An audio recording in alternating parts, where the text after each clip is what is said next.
एक बहुत सुंदर संवाद है। एक वामदेव नाम के शिव जी के परम भक्त हुए, शिव उपासक थे, उनको शिव योगी भी कहते थे, वामदेव उनका नाम था। शंकर की भक्ति बहुत, एक नियम उनने अपनी जिंदगी में ले रखा था, केवल एक नियम। और आपसे भी निवेदन है, अगर शंकर जी के मंदिर में आप जाते हो, रोज प्रतिदिन भगवान शिव के मंदिर में जाते हो, शंकर जी के मंदिर में दर्शन करने जाते हो, शंकर जी के मंदिर में एक लोटा जल चढ़ाने जाते हो, शिव जी के मंदिर में यदि आप प्रतिदिन जाते हो, तो मेरा एक निवेदन आप सबसे है कि शंकर जी के मंदिर की कोई एक सेवा आप खुद अपने पास में रखो। मंदिर में जाऊंगी, झाड़ू लगाऊंगी, मंदिर में जाऊंगी, जितना निर्माल्य पड़ा होगा उसको उठाकर एक कोने में रख दूंगी, बाद में विसर्जन कर दूंगी। मंदिर में जाऊंगी, किसी ने दिए लगा कर रखे होंगे, उन दियों को जब वो ठंडे हो जाएंगे उठाकर एक कोने में रखी आऊंगी। मंदिर में जाऊंगी, मंदिर के जितने लोटे हैं, बर्तन हैं, उनको मैं साफ कर दूंगी। मंदिर में जाऊंगी, बेलपत्र ले जाकर मंदिर में रख दूंगी, बाबा को चढ़ जाएगा। मंदिर में जाऊंगी, कहीं जाले लग रहे होंगे, झाड़ू उठाऊंगी, उस जाले को मैं साफ कर दूंगी, जिससे मेरी जिंदगी के सारे जाले समाप्त हो जाएं और मेरी जिंदगी भी अच्छी हो। एक नियम, जब हम हमारी जिंदगी में कोई एक नियम धारण करते हैं तो देवाधिदेव महादेव हमारी ओर अग्रसर होकर आते जाते। वामदेव एक ऐसे शंकर भगवान के भक्त हुए, शिव के उपासक हुए, जिन्होंने शंकर भगवान पर ना जल चढ़ाया, ना शंकर भगवान पर बेल चढ़ाया, ना शंकर भगवान को प्रसाद चढ़ाया, ना शंकर भगवान को कोई वस्तु चढ़ाई। उस वामदेव शिव भक्त ने अगर कुछ चढ़ाया तो शंकर जी को रोज प्रतिदिन भस्म तैयार कर कर शिव जी को भस्म चढ़ाई। प्रतिदिन भस्म चढ़ा, प्रतिदिन भस्म। आप सबको मालूम है ना भस्म कैसे बनाई जाती है? भस्म का नियम क्या है? अलोनी गोबरी। अलोनी गोबरी किसको कहते हैं? कंडा किसको कहते हैं? एक होता है गाय का गोबर लाए, हाथ से ऐसे ऐसे थाप कर उसका कंडा बना दिया, गोबरी बना दी, ठीक है?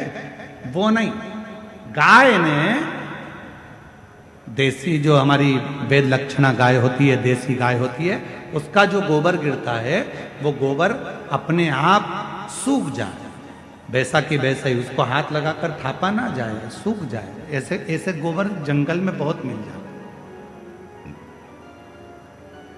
उसको जलाकर अच्छा मुहूर्त देखकर फिर उसको गंगा जल छीट कर उसको जलाकर उसकी जो भस्म तैयार होती है उसको कपड़े से छान कर शिव नाम लेते हुए, शंकर का स्मरण करते हुए, जैसा जैसा शिव महापुराण में वर्णन है भस्म बनाने का, उसका स्मरण करते करते, शिव नाम लेते लेते उसको तैयार करा जाए।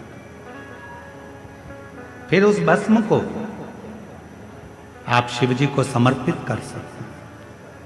उस भस्म को वापस लेकर आकर उस भस्म को अपने तन पर धारण कर सकते, त्रिपुंड लगा सकते।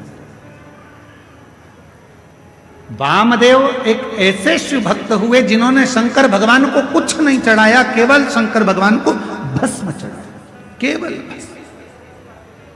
और भस्म के सिवा कुछ, केवल भस्म।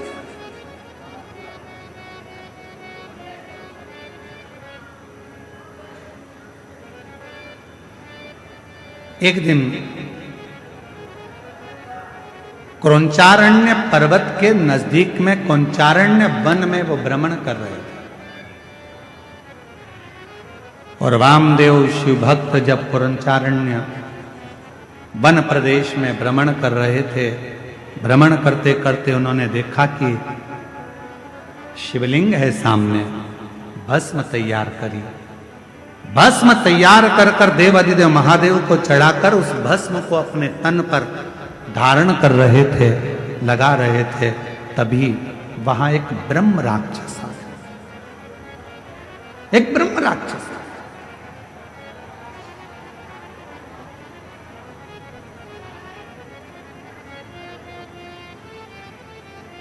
और एक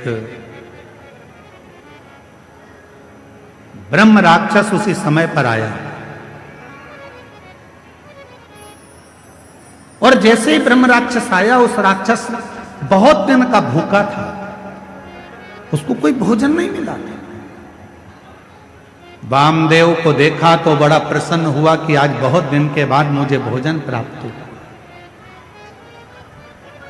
आज बहुत दिनों के बाद मुझे भोजन मिला है, आज मैं इस भोजन को ग्रहण करूंगा, आज बहुत दिनों के बाद मुझे प्राप्त हुआ। और ब्रह्म राक्षस थोड़ी देर तक तो देखा, और देखने के बाद ब्रह्म राक्षस ने वामदेव को खाने के लिए उनके हाथ का स्पर्श कर लिया। स्पर्श करते से ही जो तन पर भस्म लगी थी, वो भस्म वामदेव शिव मुनि के शरीर की वो भस्म ब्रह्म राक्षस के हाथ का स्पर्श कर, हाथ का स्पर्श। हमको कभी कभी लगता है कि क्यों इतना, किसी पुराण के कथा के पंडाल की मिट्टी को लोग लेकर नहीं जाते, पर शिव महापुराण के कथा के पंडाल की मिट्टी को भी लोग अपने शरीर पर धारण करते हैं।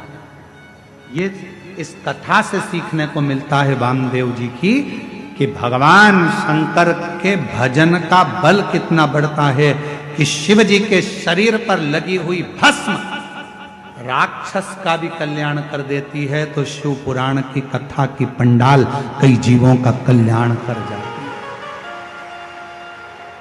कई जीवों का।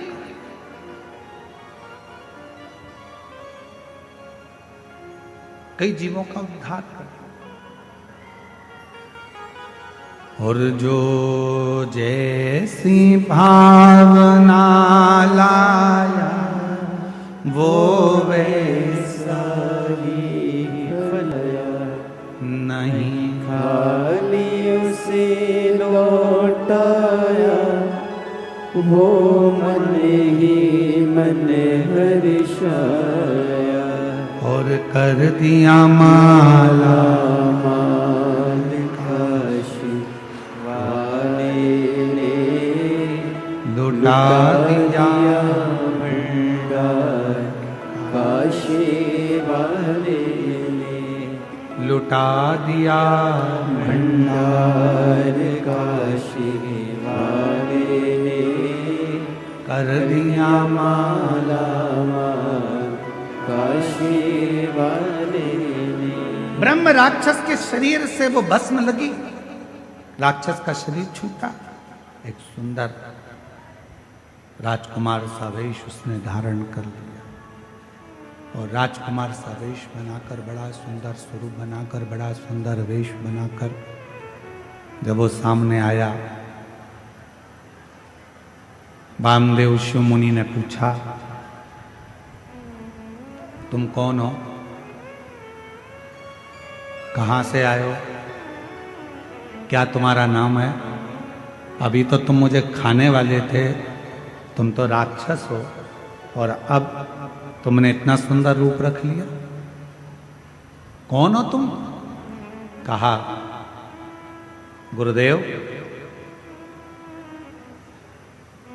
पूर्व समय में मैं पवन राष्ट्र रक्षक था, मेरा नाम दुर्जय था, रक्षा करना मेरा काम था, मेरा नाम दुर्जय था, मैं रक्षा करता था। एक गलती मुझसे हो गई, ना तो मैं कभी शंकर का उपासना करता था, ना कभी मैं मंदिर शिव जी के गया, ना कभी मैंने शंकर का भजन किया, ना कभी मैंने शिव की आराधना करी, ना साधना करी। और कोई अगर शंकर के मंदिर जाता था, शंकर को लोटा भर जल चढ़ाने जाता था, या शिव की भक्ति कोई करता था, तो उसमें मैं अड़चन उत्पन्न करता था, उसको रोकता था, रोक रहा। मेरी जीजियों, मेरे जीजाओं, मेरी बेटियों, मेरे बेटाओं, मेरी माताओं, मेरे बुजुर्ग माता पिता, स्मरण करिएगा, तुम्हारे मोहल्ले में, तुम्हारे परिवार में अगर कोई शंकर जी को एक लोटा जल चढ़ा रहा है तो चढ़ाने दो। कोई शिव का भजन कर रहा है, करने दो। कोई शंकर की कथा में जा रहा है, जाने दो। उस पर टांट नहीं मारना, उसको ताना नहीं कसना, उसको ताने नहीं देना। इस बहन ने क्या लिखा, इस बहन ने इस पत्र में लिखा ना कि मेरे जब 22 साल की लड़की मेरी चली गई तो लोगों ने ताना देना प्रारंभ करा। आप कहते हो कि शंकर के मंदिर जाओ, मैं शिव जी के मंदिर जाना चालू करी और मेरे गांव के लोग, मेरे मोहल्ले के लोग मुझे ताना देने लगे। बताओ, 22 साल की लड़की चली गई और ये मंदिर जा रही है, शंकर के मंदिर में जल चढ़ाने जा रही है। निवेदन है, कोई ताना मत दीजिए, कोई अपशब्द मत कहिए। क्यों? तुम तो ताना दोगे, पर उस ताने का जवाब जो दुखी है वो कभी नहीं देता। उस ताने का जवाब तो जिसका वो भजन करती है वो देता है। गांव के लोग कहते थे 50 वर्ष की अवस्था होने वाली है, क्या औलाद होगी? क्या वो 22 साल की लड़की वापिस आएगी? पर उसके यहां देर है, अंधेर नहीं। और वो जब कृपा करता है तो छप्पर फाड़ कर दे देता है। जब क्या हो सकता है, क्या दे सकता है? मेरा नाम दुर्जय था, ब्रह्म राक्षस कह रहा है मेरा नाम दुर्जय था। कोई मंदिर जाता था तो ताने देता था, कोई भगवान के भजन में जाता था तो उसको ताने देता था। मंदिर जाने के लिए मैं उनको रोक लेता था, कह देता था क्या करोगे मंदिर जाकर, क्या रखा है शिव पुराण में, क्या करोगे शंकर की कथा सुनकर। ऐसे तो बहुत आते बहुत जाते, दिन रात मैं शंकर की निंदा, मंदिर की निंदा, शिव पुराण की निंदा, शंकर के भक्त की निंदा दिन भर करता था। आखिरी में मेरे शरीर में एक रोग लग गया और वो रोग इतना बढ़ता चले गया। एक रोग के साथ दूसरा रोग लग गया, दूसरे रोग के साथ तीसरा रोग लग गया। जो शिव की निंदा करता है, भगवान शंकर या भगवान शंकर के भक्त की अगर कोई निंदा करता है, शिव महापुराण की कोई निंदा करता है, आखिरी का उसका शरीर बहुत बेकार हो जाता है। शरीर इतना बुरा हो जाता है कि घर के लोग भगवान से प्रार्थना करते हैं कि इसको उठा लो, भुगत रहा है, अब उठा लीजिए, अब मत रखो इसको संसार में।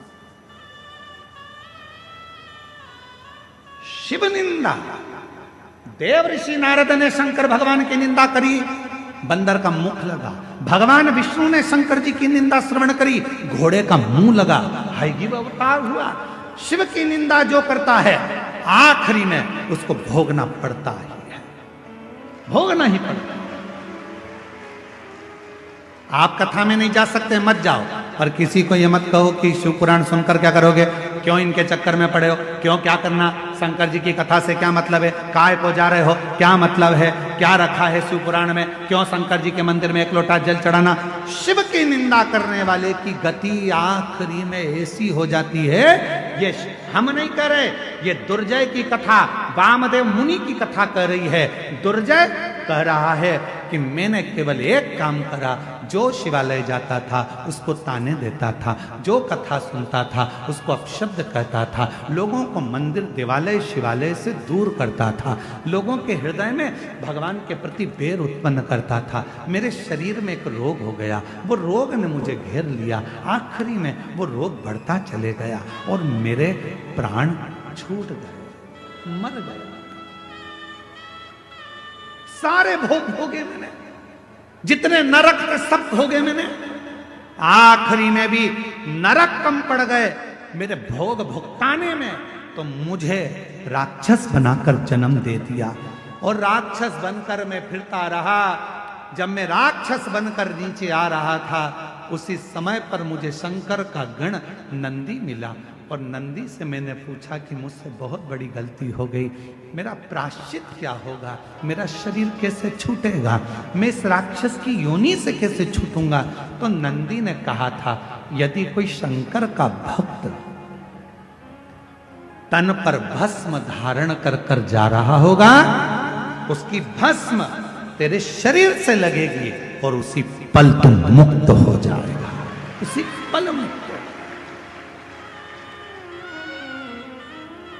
हमसे लोग कहते हैं गुरुजी शिव महापुराण की कथा के पंडाल में जो लोग आते हैं वहां की मिट्टी को सिर से लगाते हैं, किसी को बीमारी होती है तो वहां लगा लेते हैं, आखिर इस मिट्टी में ऐसा है क्या? हम निवेदन करते हैं इस मिट्टी में कुछ नहीं है, पर इस मिट्टी में इतना जरूर है। इतने शिव भक्त एक साथ बैठकर जब अखंड जाप श्री शिवाय नमस्तुभ्यम बोलते हैं और भगवान की कथा का रसतत्व ग्रहण करते हैं तो वो मिट्टी भी चंदन बन जाती है, भस्म बन जाती है,